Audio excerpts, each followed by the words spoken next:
As a former assistant principal of a high school, this story has me extremely dismayed at the violence that was inflicted on this assistant principal who was attempting to diffuse a situation where there was a violent child.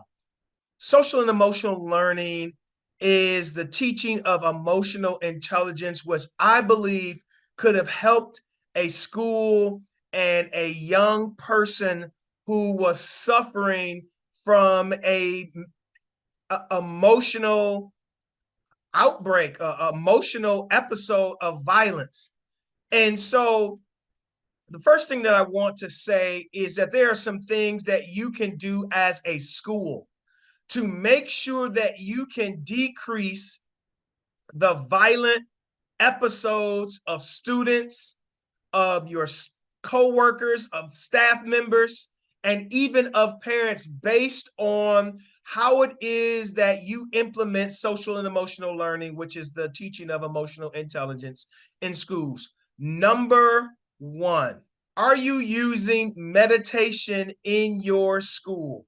Meditation is an opportunity for young people, for adults, for parents to be able to reflect on their emotions and to be able to come up with action steps from when they're having these powerful emotions like anger or depression and things of that nature. One of the things that I teach is to always have individuals, whether it be young people, whether it be adults, to ask themselves these two questions. How am I feeling? And why am I feeling this way? This is the area of social and emotional learning called self-awareness, to come into understanding of your feelings. And if you can name it, you can tame it.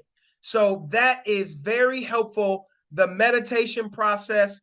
Also, refocus forms are used in the classroom for low-level inappropriate behaviors. It has a sheet of paper that has 3 or 4 questions. What were you doing? What were you supposed to be doing? How did you feel? And what will you do next time to help the student reflect on their behavior? Whenever you could get students to reflect on their behavior, that is a job that is won. So meditation is something that can be done whether you take 5 minutes. When I was a teacher, we had something called DEAR, drop everything and read. We could change that to DEAM, drop everything and meditate, whether it's 3 minutes, whether it's 5 minutes, to have kids think about, and adults think about, how they're feeling and why they're feeling that way. That would be so extremely helpful in addressing these feelings. In the area of self-management, a breathing technique is the 4-4-4 breathing technique. There are other breathing techniques. The 4-4-4 breathing technique, I understand, is used by Navy SEALs when they are operating outside of the wire, as it's called, or when they are on missions. It helps to bring down anxiety, and it helps to improve the mood, the attitude of the person, to get their emotions into check. You breathe in for 4 counts, 4 seconds. You hold it for 4 seconds. You exhale for 4 seconds. You can do that upwards to 6 to 10 or even more cycles of the 4-4-4. And science proves that that technique brings you up when you are feeling depressed, brings you down when you are angry. So it is very important that you are able to use it. Social and emotional learning as well, closely related to some of the strategies of trauma-informed care. Trauma-informed care is so important in a time that we are still seeing the impacts of the trauma that students and adults have felt from the pandemic, and some were feeling before the pandemic. And these experiences in adults are called acute stress disorder or post-traumatic stress. In young people, they're called adverse childhood experiences. And you have to create a situation where adults and students feel valued, respected, loved, appreciated at all times. You can do things like peer mediation. You can do things like student-led activities. And the idea is that you are showing whether it's adults or young people, that you respect, you value, that you love them. And that addresses the impact of the trauma that young people have. People that have experienced trauma show symptoms, and one of those symptoms is anger. In this particular case, the assistant principal was going in to address a young man who had assaulted one student, who had flipped over desks, flipped over tables in a classroom, had thrown a chair at the woman. She caught it, through another chair. She blocked it.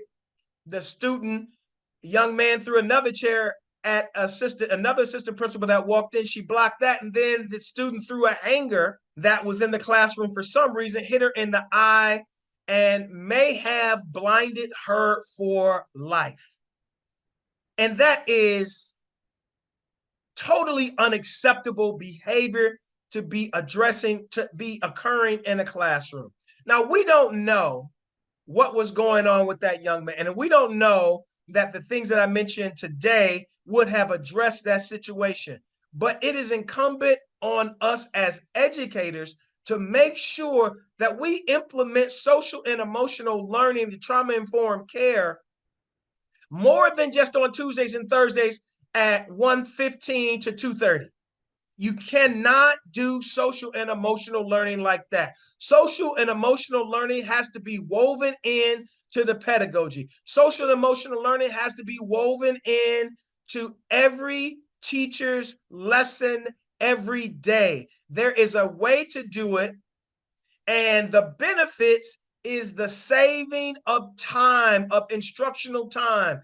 If we know that data shows that social emotional learning improves the behavior of students, just think about 5 minutes a day that's lost. That's 25 minutes in a week. That is 100 minutes in a month. That's 1,000 minutes of instructional time saved in an entire 10-month school year. So don't think that you are losing instructional time. If you are improving behavior, you are getting that time back when you are infusing social and emotional learning strategies and improving of the core competency for students into your day. So there's something that you should do. And of course, you can contact me at roycekennybrew@gmail.com, or go to theghettogravedodger.com to look at more SEL, social and emotional learning